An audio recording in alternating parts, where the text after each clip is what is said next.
Change oil natin to mga kaudensyo. NWOW ERBS 2. Bandang battery inangat natin. Gagamit tayo ng 12 ratchet, 12 wrench. At babaklasin natin yung ibabaw na yan, yung may tuldok na yan na bolt. Ang luwagan. Tanggalan natin. Galing tayo sa taas, dito naman tayo sa ilalim. Yan daan lalagyan.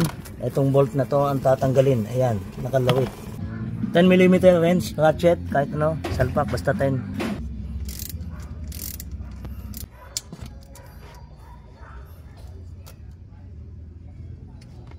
Ayun. Okay. Ayan, may washer yan. Ingatan yung wag mawala. Linisan. Ayan na, okay na yan. Kasi na natin to. Okay, balik na natin tong 10mm na bolt.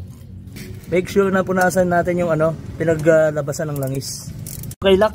Sa ibabaw naman. Yamal Lube 100ml. Lagyan na natin yan. Alright, naubos na. 12mm. Siguraduhin mailak. Ayan, tapos na po. Ayan, paandawin na po.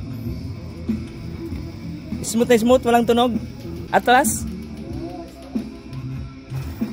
Ayan, matras na. Pwede nang bumiyay sa Bulacan. Ayan. Thanks nga pala kay Chef Densho TV. Panalo. Chef. Chef tayo, chef.